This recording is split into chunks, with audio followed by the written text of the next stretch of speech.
Big swim baits, especially the Magdraft, have grown in popularity over the past few years. And while it may seem like everyone is using these baits and catching fish with ease on them, there are some secret tricks everyone is doing to increase the number of fish they catch. In today's video, I'm going to show you step by step how to catch fish with this bait, from the gear you need, where and when to fish it, and how to retrieve it so you can start catching some big fish in no time. So to start off, let's talk about the gear you actually need to fish this bait. This is one of the big swim baits that you can actually get into without really any specialized gear. A lot of the larger glide baits and other stuff that are growing in popularity, you need a specialty setup to be able to actually fish those baits. But the Magdraft, depending upon which size you buy, which the 6-inch is my favorite, those you can fish on just standard bass fishing gear you already have. So the rod and reel that we're gonna be using today is just a worm and jig rod. This is a 7'3" Cash and Icon worm and jig rod. It is the medium heavy power with a fast action. That's all you really need to fish this setup. Anything you would fish a spinnerbait or a chatterbait on will work just fine for this technique. It has enough backbone to actually hook these fish. The fast action gives it enough accuracy to be able to cast around objects and get your bait near the cover so that you can get the most amount of bites. And with this rod rated up to an ounce lure, and most other medium heavy rods out there on the market rated around an ounce lure, you could fish this bait with ease on it. The reel that I put on here is a Corrado MGL. This is the 7:4 gear ratio. I don't use the 7:4 gear ratio to its advantage. So realistically, you could use a 6'3" or something in the 6 range. But for me, I just leave the 7 on there because that's what I use for my worm and jig rod. And I just slow my reel down. You want to fish this bait so painfully slow. If you reel it too fast, the bait will actually flip over and go upside down or start rolling in the water, and it's not the right action. So the fast gear ratio doesn't really give you an advantage, other than if a fish comes up and hits the bait and pushes it towards you, you can reel quickly and get a good hook set that way. But most of the time, they're gonna knock the crap out of this thing and you're gonna get a good hook set anyway. So the 7 gear ratio is just because that's what's on the rod already. I'm not gonna put a special reel on here just to fish this bait. And lastly, we have 17-pound test fluorocarbon on here. You can go to 20. I usually do that when I'm fishing around lakes that have a lot of pike and stuff like that. So I try not to break off too many of these. They're not too expensive, but they're not cheap either. So I don't like to lose them to pike because pike love these things. I mean, you will catch a million pike on this if they're in your lake. But anytime I'm fishing a lake that doesn't have pike in it, I like to just use the regular 17-pound test fluorocarbon. You could even go to 15 if you wanted to, but I find the 17 has a little bit more abrasion resistance. A lot of times I'm fishing this bait very close to cover, so I want that abrasion resistance in my line, but it's also thin enough diameter that the bait can get down in the water where it needs to be and swim properly. The way you want to look at this bait moving forward, most people look at this and go, it's a giant swim bait, and I'm going to treat it as such. If you change the way you approach this bait to looking at this bait like a spinnerbait or a chatterbait, your success rate is going to go through the roof immediately right there. If you fish it just like a spinnerbait, where you roll cast it next to the piece of wood and slowly reel it down the side of the wood, letting the blade spin, let the tail thump, and you're gonna get a bunch of bites doing that. Now, when it comes to the bait itself, they do come in a variety of sizes. I think they're even in a 5-inch now, if I remember correctly, which would work awesome if you're really just trying to get into this. But the 6-inch is my starting point. That thing is going to catch you tons of fish. Anything from a pound to 10 pounds would eat this bait right here. You could get to the 8-inch or even the 10-inch if you want, if you really like to fish big swim baits and like fishing those types of larger baits or have larger forage fish or larger fish in your lake in general. But for most people, the 6-inch is going to do just fine. And I fish 2 colors and that's it. It's going to be this albino shad color. I fish this on overcast days like we have today, or some stained water, which we also have today because the wind is blowing into the bank and kind of churning it up a little bit, or on sunny days, clear water, less wind, I'm gonna throw the whiteback shad color. Now I do have some other ones in here. If you can't get your hands on those two, brownie would take the place of that whiteback shad color. And I believe they have some other ones out there now that are more in this pearlescent white color. But realistically, those are the 3 colors that I have in this entire box in front of me here. Now they do come in other colors as well. If you know your fish feed on perch, they love perch, they don't eat anything else, or they love trout, they have have those colors as well, and they work excellent. So match the hatch, that's the most important thing. Now for one more trick before we get out here and actually start showing you how to fish this bait, the only thing you really need to know to tie this thing on is just use your favorite knot. I use a Palomar knot, but all you have to do is just tie this thing on. The hook placement, I never use the one where it's just magneted outside the body. It kind of falls off like all the time. So I take the hook placement where I put the one prong that goes inside and then is magneted in, and it has the 2 prongs on the belly, and it gives you the best chance of a hookup. You can put trailer hooks on here if you want to, but usually this hook is far enough back that I find if the fish is actually big enough to get the bait in its mouth, it will bite this and get the hook. A lot of times you will feel fish bump this bait and don't get hooked. They genuinely could be like 6-inch bass that are trying to bite this bait. I've watched it happen in clear water where they physically can't even fit the bait in their mouth. But the one trick we've done today, we're fishing in 8 to 15 foot of water. If you're fishing less than 8 foot, open the bait out of the package and tie it on. But if you're gonna fish deeper or you wanna fish your bait faster, I took an 1/8 ounce nail weight and we put it up inside the bait.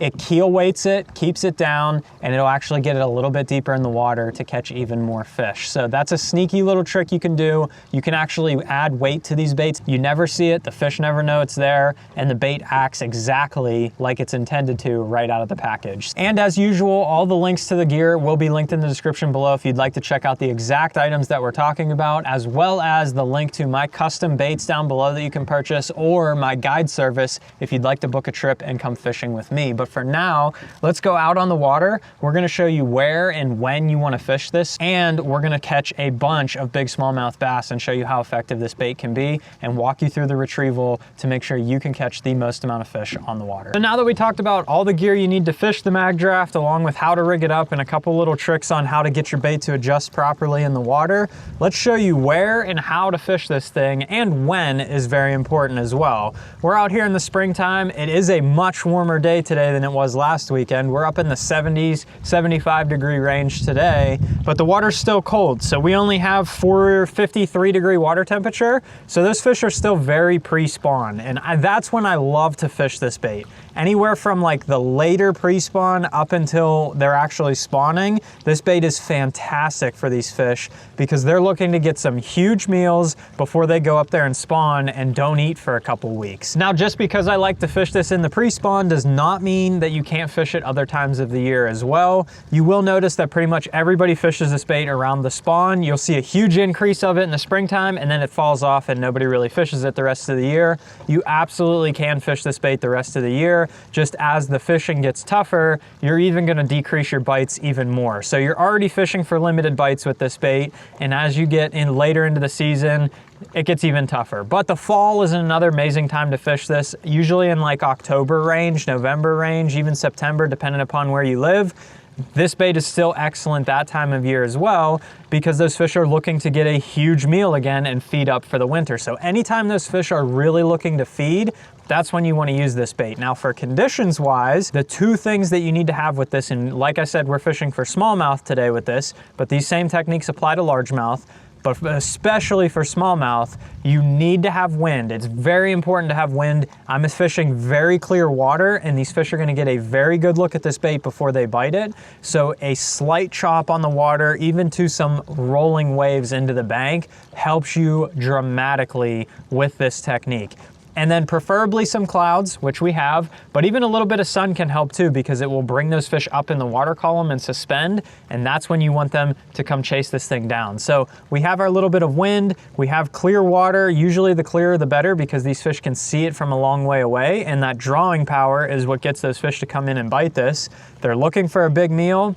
Let's put it together, show you how I like to fish it, and ideally we're gonna catch some big smallmouth on this bait.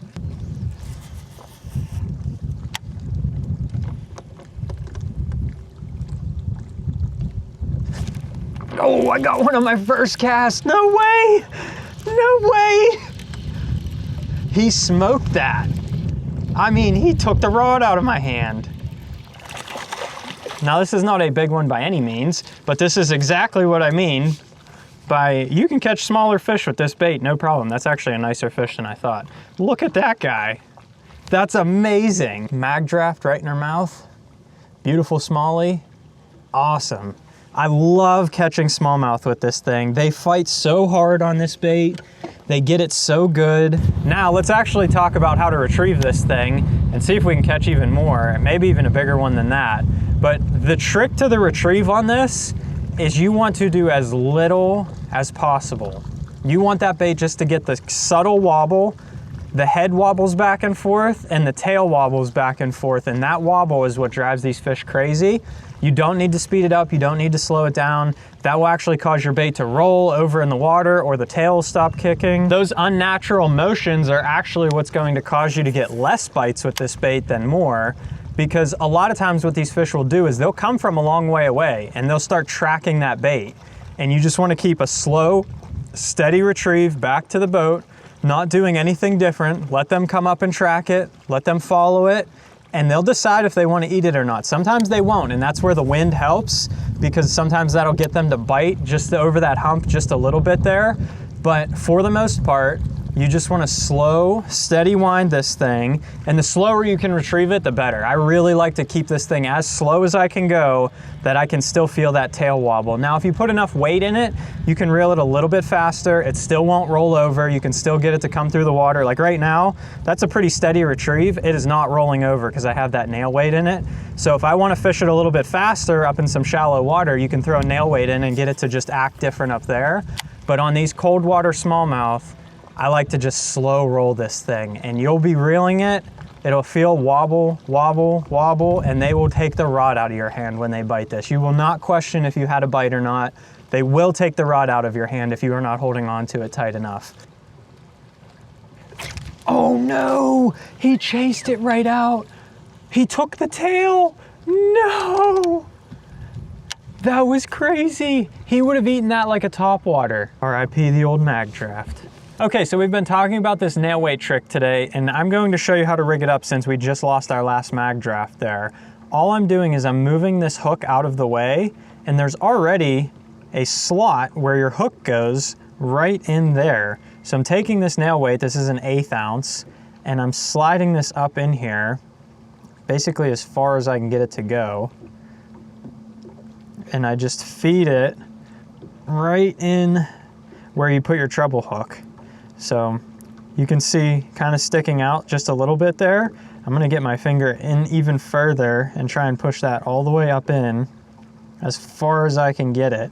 You might rip the plastic just a little bit, but that's okay, because we're gonna take a little bit of super glue and fix that all up. So I'm just gonna put a little bit of super glue and pinch that shut for just a second. Now, getting that nail weight back out is probably a pain. So if you want it weighted, make sure you have one that you're gonna leave as weighted. Mark it as a weighted one or something like that, and just leave it as a weighted option. And if you want to fish with the extra weight, grab it. If not, use an unweighted one. You could go either direction. And now that that super glue is all cured up, I'm running the bottom hook in here. You can see it's still sticking just a little bit on that nail weight, so I'm actually gonna push that nail weight up just a little bit more. So now that hook is releasing just fine, like it's supposed to, and you're all rigged up. It has a little nail weight in there, keeps the same wobbling action, and you're ready to go.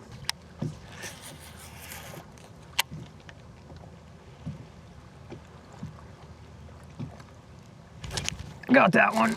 He came out and smoked that. I knew there was gonna be one on that log. Not a bad one.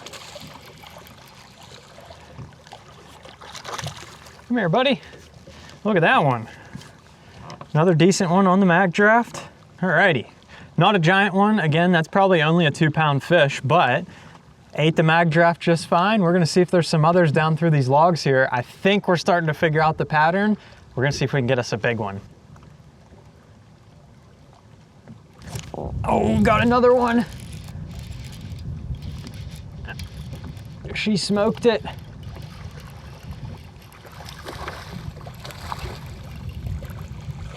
They hit this thing so hard. It is so much fun. Look at that. That's like literally only a 1-pound fish. Not a big fish, but you can still catch fish in your lake if they're this size. You can still have a fun time and throw that Magdraft and catch a bunch of fish like this. Let's catch us another one.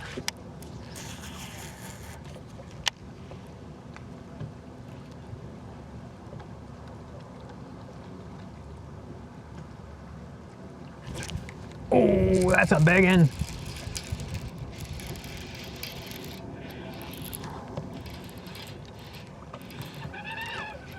He's not that big.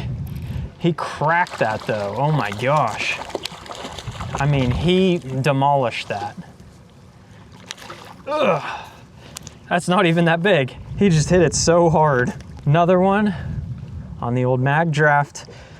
And remember guys, you guys can book a guide trip with me now if you want to come learn techniques hands-on or even just catch fish like this with me. The link will be in the description below. But for now, let's get back to fishing. Let's see if we can catch one more, even bigger than that.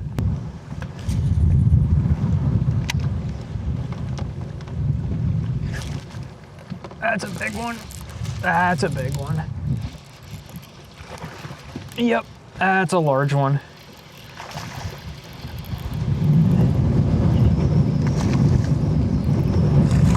Wow, okay. Wind is tornadoing in here, and this is a big old smallie. Come here. Oh my gosh. That is the one we were looking for right there. Oh my gosh. She destroyed that thing. Look at that. Magdraft right in her mouth. Wow. Tank. So I hope today's video taught you all about how to catch beautiful big bass on the Magdraft just like this one. And if you want to see my other favorite swim bait to throw during the springtime and when I use which one, check this video out right here. Hit the subscribe button down below, and thanks for watching. We'll see you on the next one. Bye, buddy.